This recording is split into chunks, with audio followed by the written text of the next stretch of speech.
Alloh azza va jalla ushbu sayyidul ayyom kuni barchamizga muborak qilgan bo'lsin. Gunohlarimizni mag'firat qilsin, duolarimizni ijobat qilsin. Bugungi mavzuyimiz Ramazon fazilati haqida. Siz bilan bizga mana shu Ramazonga tegishli bo'lgan ma'lumotlarni bilib, bu oyning fazilati haqida xabardor bo'lishimiz kerak bo'ladi. Ummat uchun bashorat, xursandchilikni olib, muborak Ramazon kirib kelyapti. Muborak bo'lsin Ramazon.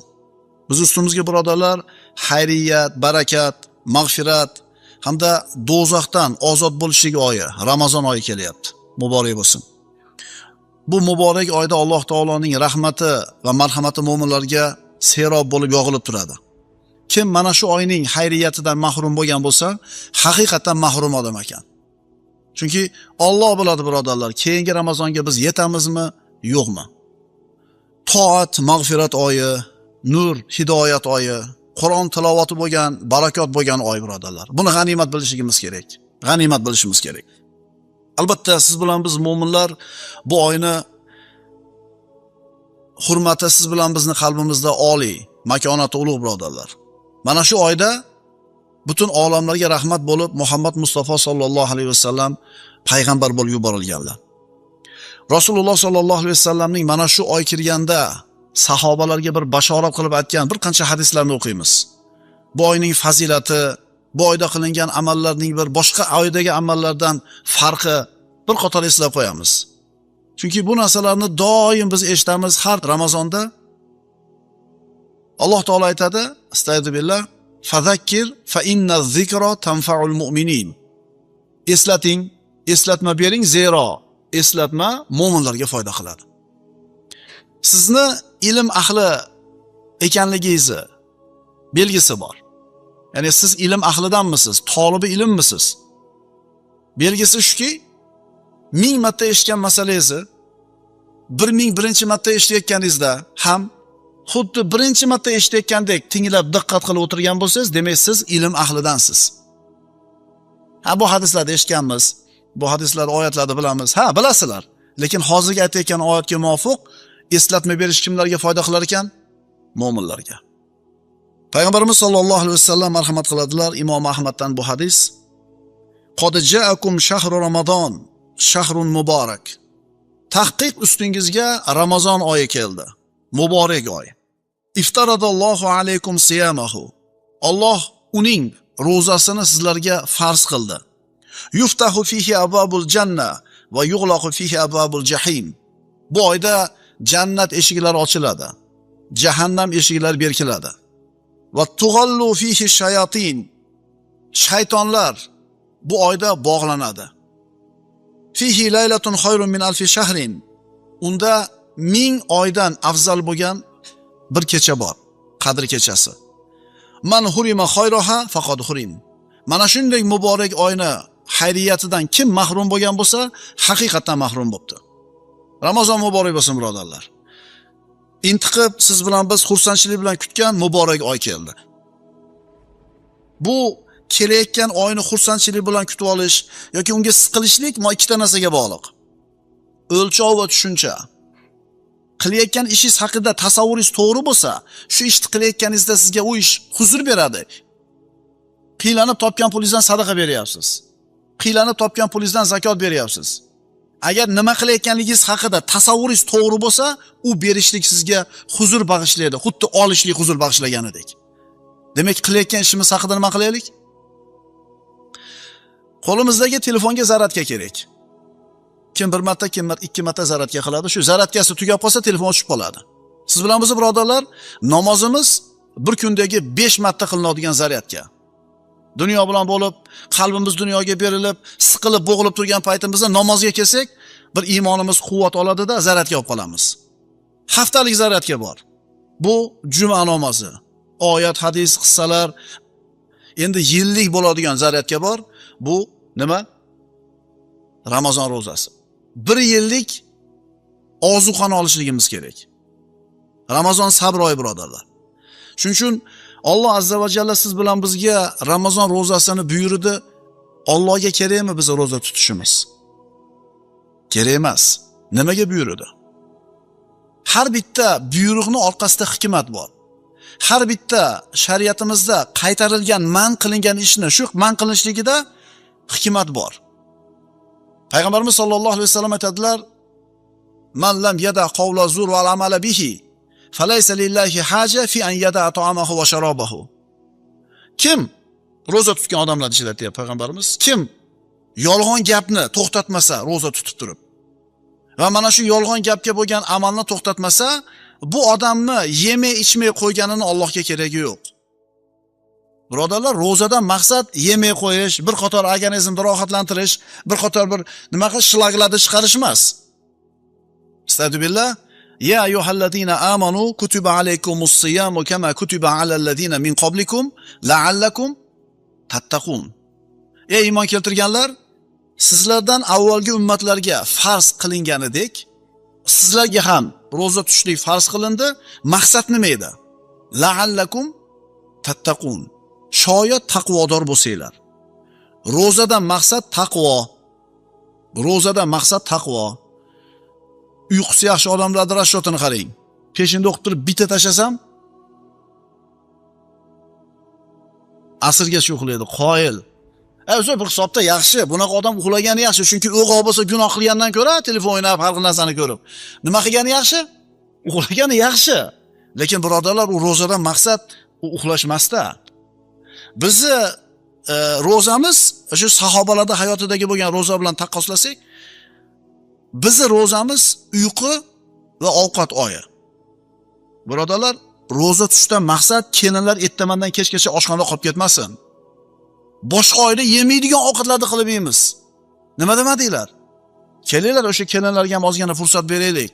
Chunki rozadan ko'zlangan maqsad la'allakum tattaqun. Shoyat taqvodor bo'lsanglar. Ozgina narsa bilan, endi rozaning hurmati yo'qmi, domla? Hurmat nima bilan o'lchanar ekan? Dasturxondagi ovqatni hech chiqilligi bilan. Mana bu narsa noto'g'ri-da. Darsimizni boshida aytdik. Qilayotgan amalingiz haqida tasavvuringiz to'g'ri bo'lsa, bu ishni qilishingiz ham to'g'ri bo'ladi, qabul bo'lishi ham to'g'ri bo'ladi. Agar tasavvuringiz noto'g'ri bo'ladigan bo'lsa, rozadan maqsad nima ekan? Taqvo ekan, taqvo sifat ekan. Bu oy birodarlar, bandalarning foydasiga yoki zarariga hujjat bo'ladi. Bu oyni hurmatini rioya qilgan odamni Alloh taolo hurmatini rioya qiladi. Zoya qilgan bandani Alloh zoya qiladi. Birodarlar, roza bu ixlos ibodati. Nimaga desiz? Namozingizga riyo aralashib qolishi mumkin. Masjidga chiqasiz, hajingizga, umringizga, boshqa, ammo rozaga riyo aralashmaydi. Qanaqa qilib? Issiq, charchadingiz, uyga kirdingiz, hali denida muzdek suv turibdi. Hech kim yo'q, eshik yopiq, xotin eshikda yuribdi, chanqagansiz. Aytingchi, nima to'sadi shu yerda sizni suv ichishdan? Muborak bo'lsin. Muborak bo'lsin. Alloh taolo iymonni beribdi. Hech kim ko'rmayapti-da. Mana shu ixlos bo'ladi. Maza qilyapsizmi meniki ichmasdan? Yo ichib maza qilasizmi? Ichmay maza qilasizmi? Demak, Ramazon rozasi nima ekan? Bu ixlos ibodat ekan. Alloh azza va jalla mana shu oylarni aylantirib, qachon issiqda, qachon sovuqda Ramazon oyini bizga yuborib sinaydi. Mana shu sinov bilan siz bilan biz ajralamiz odamlardan. Shu sinov bilan siz bilan bizni qadrimiz yuksaladi Allohning nazarida. Mana shu sinov tufayli, imtihon tufayli jannatdagi darajamiz belgilanadi. Jannatga hech kimimiz amalimiz olib kira olmaydi. Siz bilan bizning amalimiz jannatga olib kirmaydi. Allohning rahmati bilan kiramiz. Unda amal nima uchun deyilsa, amal ana shu jannatdagi etajingizni belgilashlik uchun. Astagfirullah. Alif lam mim. Ahasiban nasu an yutraku an yaqulu amanna wa hum la yuftanun. Alloh taolo so'rayapti. Alif lam mim. Odamlar iymon keltirdik deyishlari bilangina imtihon qilinmagan hollarida o'z holiga tashlab qo'yishini o'yladilarmi? Alloh seni sinaydi banda. Roza bilan, kasallik bilan sinov. Holbuki biz ulardan avvalgi kishilarni imtihon qilgan edik. Bas shu imtihon vositasida Alloh iymon keltirdi deb rost so'zlagan kishilarni ham, yolg'onchi kimsalarni ham bilur. Vulkanizatsiyada shu mashinani qildiryaptimi bo'lsa, peshinda o'qib bo'lganmiz. ro'paradagi do'konda 3 ta bir 50 da ustidagi akalar do'konda ochib, ko'k choyni qo'yib ichib o'tirishibdi. Mayli sahari bordir, yaxshi gumon qilamiz. Mayli shu doktor tomonidan tutmang degan mayli, lekin ro'zani hurmati yo'qmidi? Naglayda shunday qo'yishib ichib o'tiribdi. Hamma kafelar yopiq. O'sha mana bu niqada tasavvur, tushuncha noto'g'ri. Ha, ichmoqdan kasallik bo'lsa mayli, shariat ruxsat beradi, ammo hurmatini qilib qo'y. Birodarlar, bu oy g'animat oy, bu shamoldek bulutdek tezda o'tib ketadi. Nafsini jilovlab tarbiyalab qolgan odam yutdi. Robbisini huzurida mana shu oy bandani foydasiga yoki zararliga guvoh beradi. Alloh taolo mana shu Ramazonda ro'zasi bilan bandalarning azizligini yoki xor bo'lishligini tayinlaydi, belgilaydi. Bu oy bizning foydamizga yoki zararimizga hujjat bo'ladi. Ramazon keldi birodarlar, muborak bo'lsin. Biz ro'za deb aytadigan narsa arab tilida as-savm deyiladi. Savm Ramazon, Ramazon oyining ro'zasi. Savm lug'aviy ma'nosi kishi ikki shahvatini tiyishligiga aytilinadi. Ya'ni qornini va farjini. Mana kimdir kasal, kimdir betob tutmasligi yoki safarda yurganligi sababli ro'zadan bir ma'zur bo'lishi mumkin. Lekin Alloh taolo aytadi: "Va antasumu khayrun lakum in kuntum ta'lamun." Endi agar bilsanglar, tutganinglar o'zingizlarga yaxshi deyapti Alloh. Kasal odam tutmaydi. Ammo safarga chiqqan odamchi? Masalan, hozirgi safarlar avvalgi zamondagi safarlardek emas. Turkiyaga borsin, Xitoyga borsin, Dubayga borsin, tijorat bilan gostinsada yotadi. Konditsioner bor. Hatto ayrim shu boshqa mamlakatlardagi odamlar shu darajada o'lchov tushunchasi buzilganligidan musulmon obod yurtda yashaydi. Ramazon oyida safarga chiqishib olar ekan. Nima qilmasligi uchun? Nima deb o'ylaysizlar? Ramazonda roza tutmagan odam keyin o'rniga qazosini tutib beradi deb o'ylaysizmi? Qarang, Ramazonni yuk, mashaqqat, mehnat deb o'ylayapti. O'zi biz xursandchilik, sharaf deb qabul qilardik-ku. Ko'ryapsizlarmi? Qayerda yashashdan qat'iy nazar, kimlar bilan yashashdan qat'iy nazar, mana bu ikkita narsasi noto'g'ri bo'lsa, tushunchasi, o'lchovi, tasavvuri noto'g'ri bo'ladigan bo'lsa, shunday qilayotganlar ham bor. Lekin Alloh aytayapti: "Va antasumu khayrun lakum." Musofir bo'lgan chog'ingni ham tuta olasang, agar sharoiting bo'lsa, tutganing yaxshi deyapti. Hatto ana shu uzri bor odam, o'shadagi saharidir yoki suv ichib turish kerakdir, saharlikka turadi. Niyat qiladi. Og'izni yopadi. O'sha dori ichadigan joyigacha tutadi. Tushunyapsizlarmi ro'zani hurmatini? Endi boyaga biz aytayotgan choyda nagli ichib o'tirganlar, mana bu ikkita narsasi noto'g'ri. Keyingi Ramazonga kelasam, yo'qmi Xudo biladi. Har bitta ishda hikmati bor dedik shariatimizda.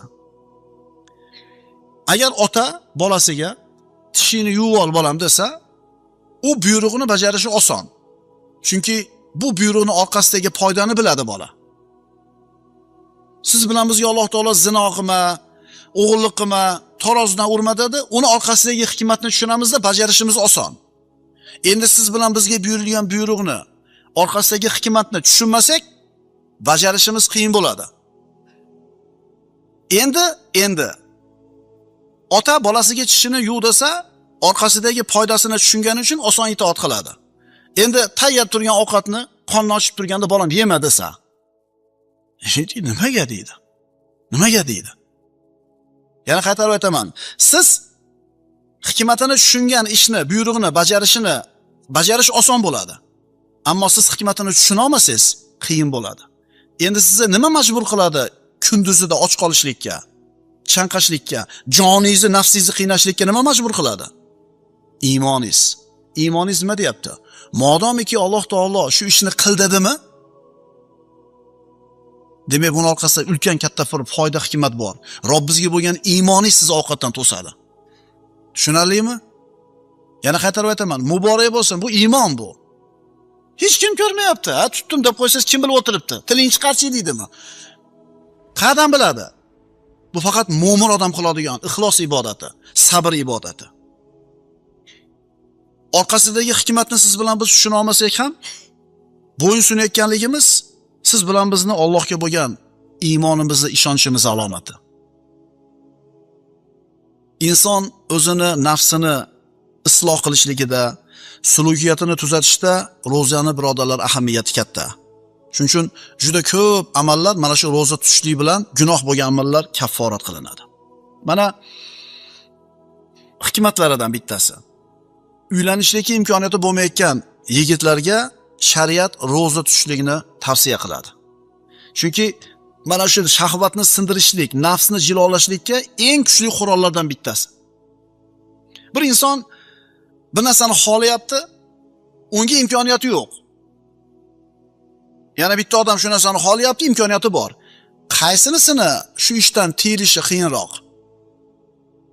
Ana endi siz bilan biz imkoniyatimiz bo'lib turib yemay ichmayotganligimiz nafsimizni tarbiyalashlikka, nafsimizni jilovlashlikka siz bilan bizga zo'r fursat bo'ladi. Rasululloh aytganlar: "Ya ma'shara shabab, man istata'a minkumul ba'ata falyatazawwaj."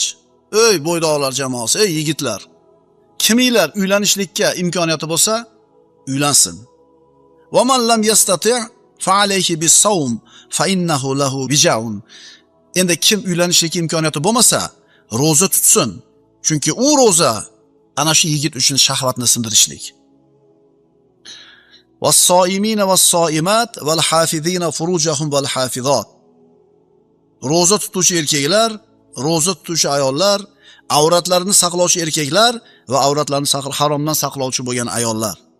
Demak, inson shahvatini kesishligidagi eng ishonchli vosita nima ekan? Ro'za ekan. Ya'ni qaysi oy kelganligini his qilaylik.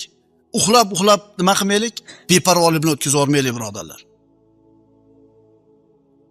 Jabir roziyallohu anhudan rivoyat qilinadi: "Innamas siyamu junnatun yastajinnu biha al-abdu minan nar." Imom Ahmaddan. Ro'za qalqon, birodarlar. Albatta, ro'za qalqondir dedilar Rasululloh, u bilan banda o'tdan himoyalanadi. "Ma min abdin yasumu yawman fi sabilillahi illa ba'adallohu bizalika al-yawm wajhahu anin nari 70 khalifan." Qaysi bir banda dedilar Rasululloh sallallohu alayhi vasallam, bu muttafaqun alayh bo'lgan hadis. Alloh uchun bir kun ro'za tutsa, bir kun, ya'ni Alloh uchun Ramazonda bir kun ro'za tutsak, mana shu bandaning yuzini ana shu kun sababli 70 yilga do'zaxdan uzoqlashtiradi. Bir kuni 70 yilga. Sezon deymiz, ha? Nima deymiz? O'sha kiyim-kechak sotadiganga, masalan, dublonga sotadiganga kuz sezon, to'g'rimi? Yoqishmi? Kuz. Chunki uje qishgacha olib bo'lgan bo'ladi-da. Yoki bo'lmasam yozgi kiyim sotadiganga sezon qachon? Bahor. O'sha sezonda olib qolaylik deydi. Mana shu sezonda olsak tom yopib olamiz. Ya'ni g'animat biladi mana shu narsani. Ramazon mo'min uchun nima? Sezon. Ko'paytirilgan 70 ta. Bunaqa formula qayerda bor? Ro'zadorning savobi behisob qilib beriladi. Astagfirullah. Innama yuwaffas-sabiruna ajrahum bighayri hisob. Albatta, sabirlarning, ro'zadorlarning ajrlari hisob kitobsiz beriladi. Kullu amal ibn adama lahu illa as-siyam fa innahu li wa ana ajzi bihi. Hadis qarang bir go'zalligini. Alloh taolo aytayaptiki, odam bolasining hamma qilgan amali o'zi uchun. Faqat ro'zasi men uchun. Mana shu so'zga e'tibor beraylik. Namozingiz o'zingizga, sadaqangiz o'zingizga, zakotingiz o'zingizga, hajjingiz o'zingizga, o'zingiz uchun qilasiz. Faqat ro'zasi men uchun deyapti. Va mukofotini ham o'zim beraman deydi. Aytdi-ku, hech kim ko'rmaydi-da bu ro'zadorligingizni. Hech kim bilmaydi-da.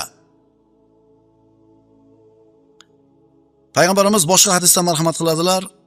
Muhammadning joni qo'lida bo'lgan zotga qasamki, ya'ni Allohga qasamki, ro'zadorning og'zidagi hid Alloh uchun qiyomat kunida mushrining hididan ko'ra xushbo'yroq bo'ladi. Bo'lmasam, ro'zador odam ovqat yemaydi, suv ichmaydi, og'zidan noxush hid kelib qoladi. Endi mana shu hid o'zi noxush bo'lgani bilan Allohga mahbub. Nima uchun? Noxushlik uchun emas, kimdan kelayotganligi uchun. Qodir bo'lib turib yemayapti, qodir bo'lib turib ichmayapti. Kimning roziligi uchun? Shu oy kelyapti, birodarlar. Yengli shimaraylik. Inshaalloh 30 kun taravaga chiqaman. Inshaalloh 8 rakatdan keyin nima qilmayman? Ro'zadorning ikki xursandchiligi bor. U ikkisi bilan xursand bo'ladi. iftor qilgan paytda bilasizmi shu xursandchilik bor, Xudoga shukr yetkazib oldim. Xursandchilikmi? Endi buni egizak xursandchiligi bor. Robbisiga ro'baro bo'lgan kunda shu tutgan ro'zasidan xursand bo'ladi. Hozir aytdik, bu ajablanarli ish emas, chunki ro'zador bu Allohga bo'lgan iymonidan tutadi va o'zini sabrini shu bilan mustahkamlaydi. Ro'zadorlar Alloh ularning gunohlarini mag'firat qilib, o'zini jannatiga kiritadi. Alloh taolo marhamat qiladi. Astagfirullah. Was-soimina was-soimat wal-hafizina furujahum wal-hafizat waz-zakirina Alloha katiran waz-zakirat a'adda Allohu lahum mag'firatan va ajran azima. Qiyomat kunida birodarlar, ro'za o'zining egasini shafoat qiladi. Shafoat degani nima degani? Yo'la borish. Bu bizdan da borish. Kirgizib oling, bizdan deb qo'yamiz. U qormaq o'tkazing deymiz. Demak, shunda yo'la borish. Akalar, hammamiz varzuquna shafaatahu yawmal qiyamah deb duo qilamiz. Rasulullohning shafoatini bizga rizq qilib bergan. Biz o'sha o'tolmay turganda, qiylanib turgan paytimizda payg'ambarimiz kelib turib, "O bizdan bu, o'tkazib olinglar" deydi. Ro'za sizni shafoat qiladi. Yo'laydi. Payg'ambarimiz aytadilar, Imom Ahmaddan bu hadis: "As-siyamu wal Qur'anu yashfi'ani lil abdi yawmal qiyamah." Qur'on va ro'za qiyomat kunida shu ikkala amalni qilgan bandani shafoatiga oladi. Talavadan chiqib ketayotgan ukalar 8 rakatdan, mayli, o'zi talava sunnat, o'qimagan odam gunohkor bo'lmaydi. Ammo chiqib ketib qiladigan ishingiz bilan mayada turgan paytingizdagi qiladigan ishingizni taqqoslab ko'ring. Qiyomatda ro'za bilan Qur'on shafoat qiladi deyapti. Bitta harfiga 10 ta savob bor Qur'onni. Siz tashqarida nima qilasiz chiqib? Keling, niyat qiling, shu Ramazonda xuftondan keyin telefonni o'chirib tashab qo'yaman uyga. Masjidga telefonsiz kelaman. Shunda ro'za aytadi qiyomat kunida: "Ey Robbim, men bu bandani kunduzi taomidan, shahvatidan man qildim. Meni shafoat qildirgin" deydi. Qur'on deydi: "Uni tunda uyqudan man qildim. Meni unga shafoat qildirgin" deydi. Bas Alloh izn beradi, ikkalasi shafoat qiladi. Ro'za bilan Qur'on. Ro'za bilan Qur'on. Ro'za ixlos ibodati dedik. Qilayotgan amallarga shubha, riyo kirib qolishi mumkin, ammo ro'zaga kira olmaydi birodarlar. Hech kim ko'rmaganda ham Robbisidan qo'rqadi, ro'za tutadi. Nafsingizni qiynab, chanqab ichmayotgan paytingizda, qorningiz ochib yemay turgan paytingizda Alloh taolo aytadi-da: "Ey banda, sen meni taniysan. Meni yaxshi ko'rasan, o'shuning uchun tutyapsan. Meni ko'rib turishingimga iymoning komil, o'shuning uchun podvalga tushib ham ichmayapsan, tomga chiqib ham ichmayapsan." Bu qalbingizga huzur bag'ishlaydi birodarlar. Ro'za jannatga olib boruvchi sabablardan. Ko'pchiligimiz bilgan hadis, albatta jannatda Rayyon deb nomlanadigan eshik bor. Undan faqatgina ro'zadorlar kiradi. 8 ta eshigi bor jannatda. Alloh bizga 8 arasiga yo'l bersin. Lekin bittasi ochilib qolsa yutdingiz. Mana shu Ramazon oyi birodarlar. G'animat bilaylik. U eshikdan faqat ro'zadorlar kiradi, oxirgi ro'zador kirib bo'lgandan keyin yopiladi, boshqa birovga ochilmaydi o eshik. Savol bo'ldi payg'ambarimiz sollallohu alayhi vasallamga: "Ya Rasululloh, meni jannatga olib kiradigan, meni do'zaxdan uzoq qiladigan amalni o'rgating." Rasululloh aytdilar: "Ro'zani o'zingizga lozim tuting. Chunki u amalga teng boshqa amal yo'q." Haligi sahoba ikkinchi marta meni bir amalga buyuring deganida, "Ro'zani o'zingizga lozim tuting, chunki unga teng bo'lgan boshqa amal yo'q" dedilar. Ramazon oyi keldi birodarlar. G'animat bilaylik. Imom Termiziyda keltiriladi, Ramazon oyining birinchi kechasi bo'lishi bilan shaytonlar va itoatsiz jinlar bog'lanadi. O't eshiklari berkitiladi. Ulardan biron eshik ham ochilmaydi. Jannat eshiklari ochiladi. Ulardan biron eshik berkilmaydi. Nido qiluvchi nido qilib: "Ey yaxshilik istovchi, shoshil. Ey yomonliklarni istovchi, ma'siyatlarni ozaytir" deydi. Do'zaxdan bandalar ozod qilinadi va bu har kecha sodir bo'ladi. Darsimizning nihoyasida Talhat ibn Ubaydullohdan u kishi tush ko'rdi. Tushida jannat eshigining oldida turgan edi. Ibn Mojadan bu rivoyat. Payg'ambarimiz sollallohu alayhi vasallam oldiga ikkita odam kelib iymon keltirdi. Talhat ibn Ubaydulloh ko'rdi. Shu ikkalasi o'ldi. Bittasi ikkinchisidan ijtihodliroq edi. Yana jihodda shahid bo'ldi. Ikkinchisi 1 yil keyin o'tdi, oddiy o'lim bilan o'ldi.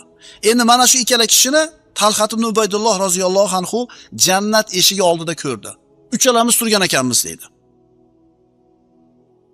Eshik ochildida birinchi bo'lib shahid bo'lib o'tgandi emas, ijtihodli bo'lgan odamda emas, 1 yil keyin oddiy o'lim bilan o'tgan kishini olib kirib ketdi.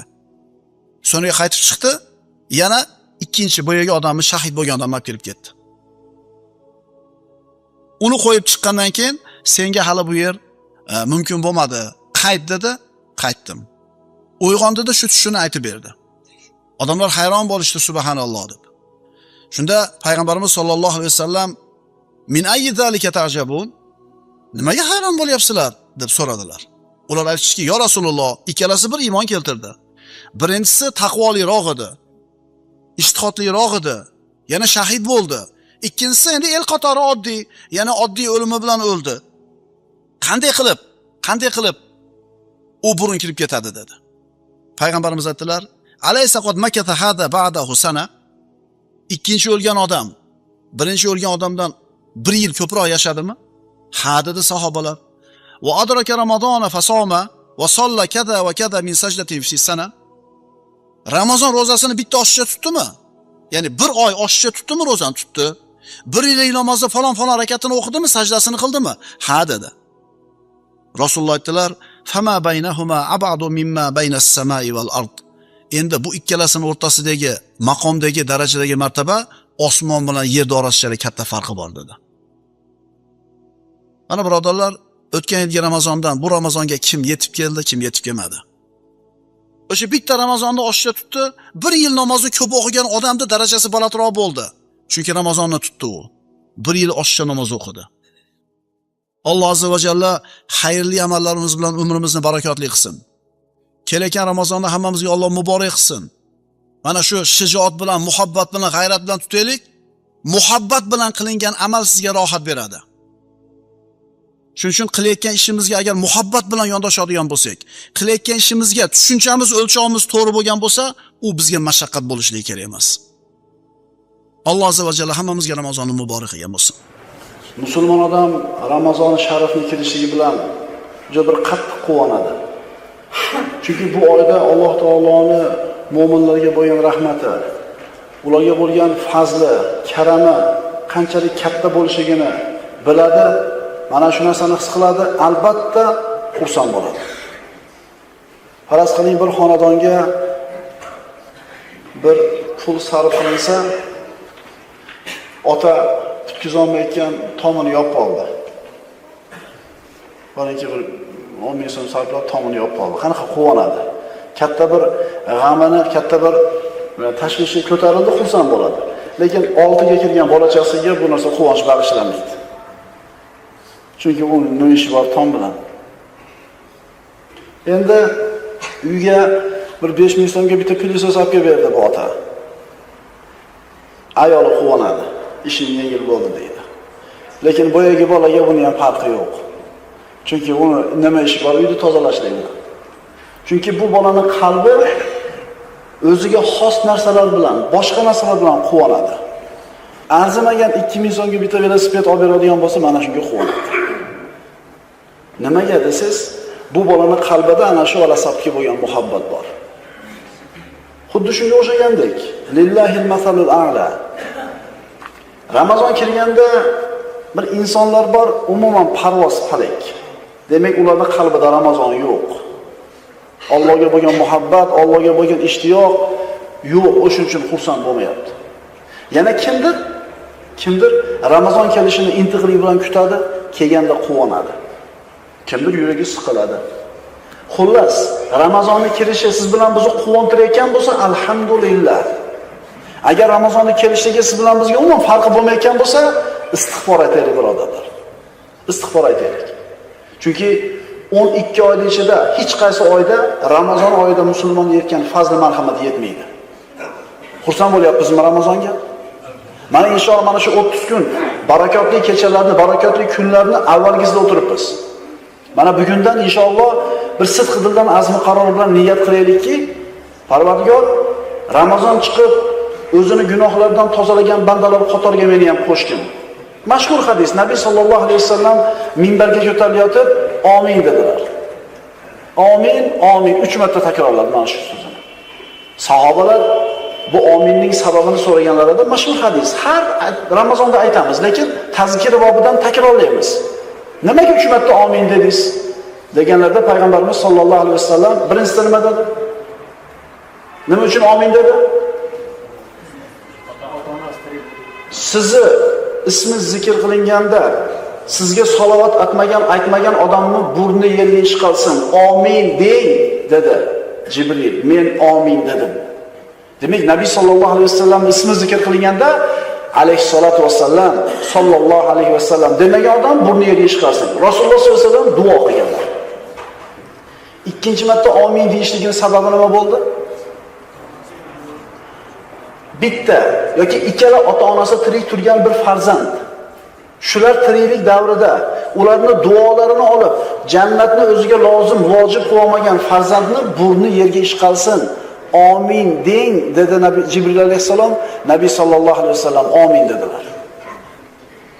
Uchinchi amin deyishligining sababi Ramazon oyi kelsa-yu, Ramazon oyining barakotidan foydalanib, ibodat bilan shug'ullanib, o'zini gunohlarini ketkizib, o'zini jannatiylar qatoriga qo'shib olmagan odam xor bo'lsin, burni yerga ishqalsin, amin deng dedi Jibril alayhisalom. Nabiy sallallohu alayhi vasallam dedilar, amin dedilar. Mana shunday bir barakotli, birodarlar, barakotli muborak oyda turibmiz. Qadriga yetaylik. Qayoqdan bilasiz? Ehtimol oxirgi Ramazondir bu siz uchun. Shu savolni o'ziga bering. Ehtimol oxirgisidir. Chunki bu oyda qilingan amallar boshqa oyda qilingan amallardan 70 barobar savobi ko'p bo'ladi. Bu oyda qilingan nafl ibodatlarning ajri farz amallarning ajri bilan barobar bo'ladi. G'animat bilaylik, g'animat bilaylik. Ramazon ro'zasi. Alloh taolo Qur'onda astagfirullah ya ayyuhallazina amanu kutiba alaykumus-siyamu kama kutiba alal ladina min qablikum la'allakum tattaqun. Sizlardan avvalgilarga, ya'ni avvalgi ummatlarga farz qilinganidek, sizlarga ham ro'za tutishlik farz qilindi, shoyat taqvodor bo'lsanglar. Shart bitta, taqvo sifatini o'zimizda paydo qilishlik. Agar biz yemasak, ichmasak, kunduzi aloqadan tiyilsak-ku, ammo g'iybat, til zinosi, ko'z zinosi, boshqa gunohlardan tiyilmasak, Nabiy sallallohu alayhi vasallam aytganlar, rubba soimin laysa lahu min siyamihi illa al-ju'u wal atash. Shunday ro'zadorlar bor degan Rasululloh sollallohu alayhi vasallam. Ularning ro'zadan topgan foydasi, och qolgani-yu, chanqagani, ularga ajr yo'q. Chunki boyaga yeyish, ichishdan aloqadan tiyildi, ammo boshqa gunohlardan tiyilmadi. Demak, taqvo sifati topilmadi bu odamda. Demak, bu odam ro'zasi ro'za emas. Yani shunday bir namozda qoyim bo'ladigan insonlar bor. Ularning namozdan topgan narsasi uyqusidan qolgani xolos. Shuning uchun yemayapmiz, ichmayapmiz, aloqadan tiyilyapmizmi? Endi bu ommani ro'zasi. Hamma shunaqa ro'za tutadi. Ommatun nas. Ommatan odamlar shunaqa ro'za tutadi. Endi xos odamlarning ro'zasi bor. Ikkinchi sort ro'za bu. Xos odamlar kim desa, yemaydi, ichmaydi, aloqa qilmaydi va a'zolarni ham ro'zasini tutadi.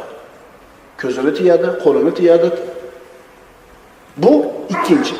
Endi eng oliy ro'za kim desa, xossatan xususlarning ro'zasi. Bular yemaydi, ichmaydi, aloqa qilmaydi. Ko'z, qo'l, oyoq, a'zolarni ro'zasini tutadi hamda qalb ro'zasini ham tutadi bular. Ular gunoh qilishni hayoliga ham keltirmaydi. Biz mana shu ro'zaga harakat qilishimiz kerak. Qalbimiz musaffo bo'lsin, gina kudurat, hasad shunga o'xshagan dardlar qalbimizda bo'lmasin. Ramazon oyi g'animat. Voy qaranglar akalar, mana shunday qilib do'pini bitta aylantirsak, bir yil o'tibdi. Yanachi yarim aborot qilaylik-da, haj bo'layotgan bo'ladi. Umr juda tez o'tyapti. E'tibor beringlar. E'tibor beringlar. Shuning uchun g'animat. Shuning uchun g'animat. Nabiy sallallohu alayhi vasallam siz bilan bizga roza tutishlikni mana Parvardigorini kitobidan o'qib farz ekanligini bayon qildi. Ro'zani orqasida hikmatlar juda ko'p. Bizgachi roza tutsang anaqa bo'lasan, roza tutsang manaqa bo'lasan degan dunyodagi manfaatini eshitib turib tutmaylik ro'zani. Juda ko'p manfaatlari bor. Ayrim hikmatlarni aytib o'tamiz, kifoyalanamiz. Roza Alloh taolo uchun qilingan eng ulug' ibodatlardan. Hadis qudusida Alloh taolo aytgan, odam bolasini hamma qilgan amali o'zi uchun, faqat ro'zasi men uchun. Mukofotini faqat o'zim beraman dedi. Undan keyingisi eng katta axloq maktabi. Ramazon ro'zasi nafsni sindirishlik uchun olib boradigan eng katta jang. Nafsni tarbiya qilishlikning eng katta jangi. Ro'za orqali inson omonatdorlik degan sifatini o'zida rivojlantiradi. Hech kim ko'rmayotganda ham Alloh ko'rib turibdi degan ihson degan sifatni o'zida paydo qiladi. Ro'za orqali mana endi inson sog'lom bo'lishiga aytilgan. Sumu tasihhu degan Nabiy sallallohu alayhi vasallam. Ro'za tutinglar, sog' yurasizlar. Voy, zo'r dori. Bu faqat sog'likni ehtiyot qilish emas, kasalliklarni davolashlik ham zo'r dori. Ini nech pul deng? Nech pul ketadi ro'za tutgan? Bitta ukolni falon pul desa shunda dori bo'lar ekan. Yana qarang, shuni ham qilib ko'raylikchi deydi tabibam. Sizga qanaqa rezultat berar ekan deydi. Bitta ukolni falon pulga, bitta tabletkasini falon pulga olib yeydi, ammo ro'zachi? Hozirgi kunda ham mana zamonaviy tabobat ana shu dorini hadeb sayolmasdan organizmda o'zini o'zi davolashligiga yo'l ber, kamroq ye, ro'za tut, och qolsang organizming o'zini o'zi davolaydi degan yangi uslubda aytayapti. Nabiy sollallohu alayhi vasallam 1400 yil burun sumu tasihhu deb qo'ygan ekanlar. Ro'za tutinglar, sog' bo'lasizlar. Ikki og'iz gap. Arab tilida ikkita. Sumu tasihhu ikkita so'z. Ikkita so'z. Ro'za tutinglar, sog'lom bo'lasizlar. Yana boyaga aytganimni qaytaraman gapimni. Biz sog' bo'lish uchun ro'za tutmaymiz. Biz Alloh bizga buyurganligi uchun tutamiz. Uni u yoqda keladigan hikmatlar Alloh taoloning bizga bergan fazli. Inson ro'za tutishlik bilan havoyi nafsini shunga bo'g'zidan oladi. Chunki doim nafsiz xohlayotgan ishni qilaverishligingiz bilan nafsizni quliga aylanib qolasiz. To'g'rimi? Endi nafs qayerga olib boradi? Inna nafsa la ammaratun bis-su'. Albatta nafs insonni yomonlikka boshlaydi. Qarang endi dinimiz nimaga buyurgan bo'lsa, nafs shuni xohlamaydi. Ramazonning foydalaridan Ramazon ro'zasini tutarkanmiz, shaytonni bo'ynini qayraymiz. Chunki bilasizlar, payg'ambarimiz sollallohu alayhi vasallam aytganlar, insonni qon tomirlarida yurishlikka Alloh taolo ruxsat bergan shaytonga. Shundaymi? Mana shu ovqatni oz yeyishlik bilan mana shu tomirlar qisqarar ekan, shaytonning yuradigan yo'li ham qisqaradi. Va har bir holatida mu'min odam Alloh taolo uni kuzatib turishligini his qilib turadi. Yolg'iz uyga kirasiz, muzda suv turadi, chanqagansiz, hech kim ko'rmaydi. Nimaga ichmaysiz? Nimaga ichmaysiz? Kim to'siyapti? Bir xo'plam ichib oling. Kim ko'rib o'tiribdi? Ertaga bir xo'plam ichasizmi endi? 16 soat ro'za tutaman ekan. Dinimiz yengillik ustiga qurilgan u. Yassiru va la tu'assiru degan payg'ambarimiz. Dinni yengil qilinglar, kel bir xo'plam. Nimaga ichmaysiz? Ini maza qilasiz ichmasdanchi. Ha? Yomon maza qilasiz, chunki nafsni sindirganligingizdan, shaytonni bo'ynini uzganligingizdan xursand bo'lasiz. Qarang, o'zingizni qiynab maza qilasiz. Nima uchun bo'lyapti bu ish? Allohning roziligi uchun bo'lyapti. Va oxirida aytamiz, inson bolasi o'zida farishtalarda bor bo'lgan sifatlarni ham bir muddat paydo qiladi. Farishtalar yemaydi, farishtalar ichmaydi, farishtalarda erkak ayolli aloqasi yo'q. Inson bo'lib turib, mana shu bir tabiiy g'arizalari bor bo'lib turib, mana shunga ehtiyoji bo'lib turib, o'zini ixtiyori bilan bu narsalardan man qiladida va Parvardigorning farishtalarda bor bo'lgan sifatlarni o'zida bir muddat paydo qiladi. Payg'ambarimiz sollallohu alayhi vasallamdan Abu Hurayra roziyallohu anhudan rivoyat qilingan hadis, Rasul aytadilar: "U'tiyat ummati khamsa khisalin fi Ramazon, lam tu'taha ummatun qablaha." Meni ummatimga Alloh taolo Ramazonda 5 xislatni berdi. Boshqa biror bir avvalgi ummatlarda bu narsa bo'lgan emas. Siz bilan bizda bor bu narsa. La halufu famis soim atyabu indallohi min rihil misk. Ro'zadorning og'zida chiqqan hid Allohning nazdida mushki ambarning hididan ko'ra xushbo'yroq. Qani xunuk narsa o'zi. Odam ovqat yemaganda og'zidan bir noxushlik keladi, ammo Alloh uchun tutib qiylanayotgan kishining og'zidan chiqayotgan noxush hid ham Alloh uchun mushki ambarning hididan yoqimliroq bo'ladi. Ularga, ro'zadorlarga to iftor qilgunlariga qadar malaikalar istig'for aytib turadi. Farishtalar siz bilan bizni gunohimizni Alloh kechirishligini duo qilib so'rab turadi.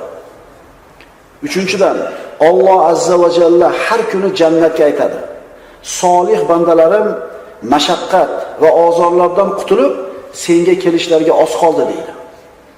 To'rtinchidan, u kunda shaytonlarning ashaddiylari zanjirband qilinib, boshqa payt qilib yurgan ishlariga erisha olmaydilar. Beshinchidan, Ramazonning oxirgi kechasida ro'zadorlarning gunohlari mag'firat qilinadi. Ana o'sha Ramazonning birinchi kechasida o'tiribmiz. Ramazonning oxirgi kechasida ro'zadorlarning hamma gunoh kechiriladi. Birodarlar, 1 yilda to'planib qolgan bo'lsa gunohlarimiz, aniq ishonaylik, Alloh taolo yuvib tashlaydi. Shunda, "Ya Rasululloh, u qadr kechasida bo'ladimi shu ish?" deb so'rashdi. Payg'ambarimiz aytdilar: "Yo'q, xizmatchi qachon ishini tugatsa, uning haqqi to'la qilib beriladi" dedilar. Bugungi ro'zani tutdikmi? Iftor vaqti bo'ldimi?